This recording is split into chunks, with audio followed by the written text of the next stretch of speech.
The moment the sound hit the stadium roof, nobody understood what they were hearing. It was too loud to be a bat crack, too sharp to be thunder, and too sudden to be part of the Tokyo Dome's usual soundtrack.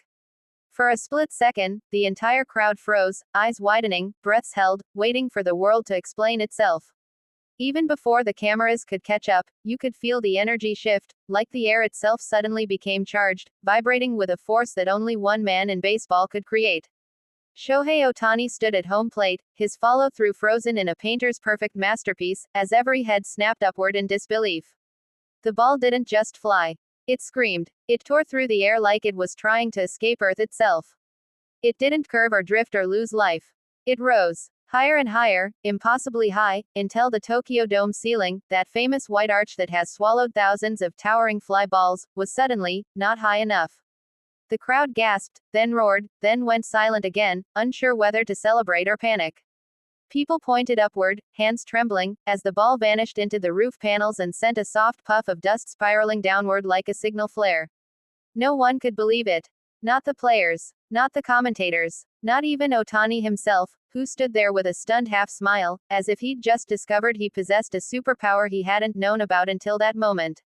For years, fans had argued about legends, stories of hitters launching baseballs so high they disappeared into stadium rafters.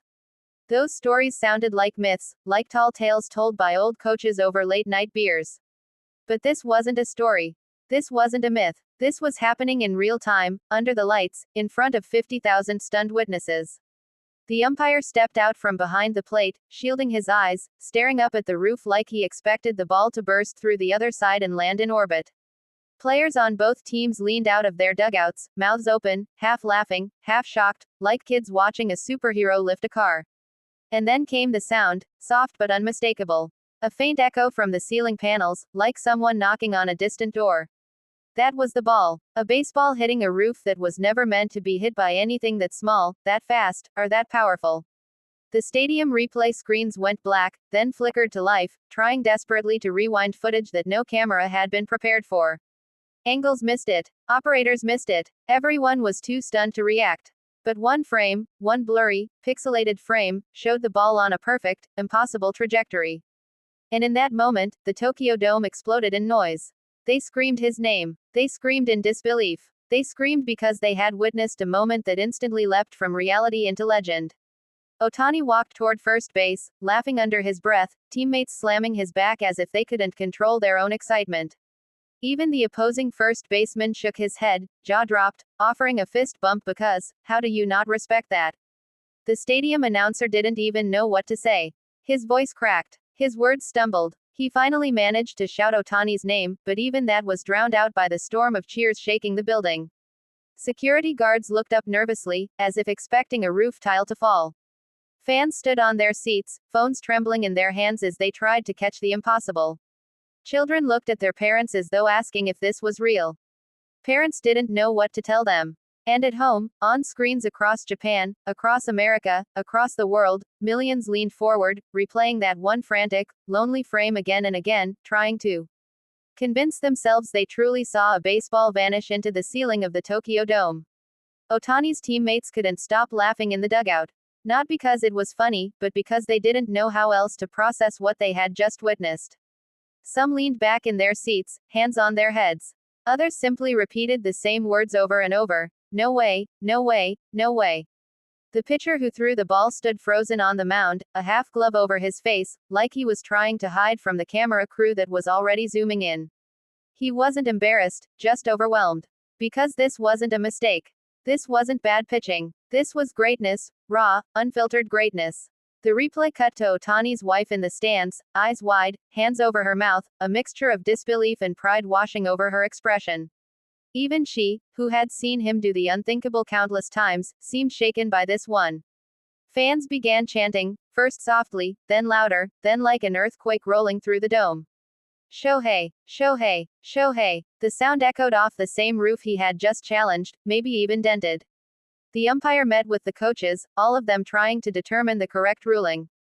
Home run. Ground rule double. Dead ball. There was no precedent. No rulebook scenario. No easy answer. Even Major League Baseball officials watching overseas scrambled to confirm what the appropriate call should be for a ball that, technically left the field of play by going straight upward.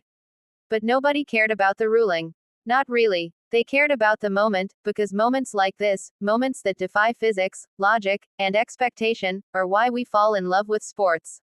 As the stadium buzzed with electricity, the camera found Ohtani again. And he wasn't celebrating. He wasn't flexing. He wasn't pointing to the sky. He was simply smiling, shaking his head softly, as though he, too, was just a fan caught inside a miracle. Then the announcement finally came. The ball had struck the roof, never came down, and was officially ruled a home run.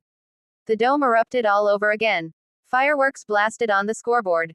Fans waved banners so wildly they nearly tore them in half. Even the commentators leaned back from their microphones, voices cracking from shouting too much, too fast. But the greatest part wasn't the explosion of joy. It was the sudden quiet that followed. That deep breath the entire stadium took at the same time, like everyone recognized they had been part of history. Because someday, people will talk about this night. They will say they were there, or their parents were there, or they watched it live from halfway around the world. They will describe the sound, the shock, the silence, the eruption. They will replay the moment in their minds the way we replay the greatest stories we've ever heard. And they will say one thing above everything else: only Shohei Ohtani could do this. Only he could walk onto a field and create a moment that feels bigger than baseball, bigger than sports, bigger than anything we expect a human being to achieve. Only he could swing a bat and make 50,000 people feel like they were witnessing a miracle. And as he jogged home, touching the plate with a soft, almost humble step, the Tokyo Dome shook with the kind of applause that tells you everything, absolutely everything, about what he means to the world. This wasn't just a home run. This wasn't just a highlight. This was one of those rare, unforgettable moments that remind us why we watch, why we cheer, why we dream. Because every once in a while, someone like Shohei Ohtani comes along and shows us that limits are only real until the day someone decides to break them.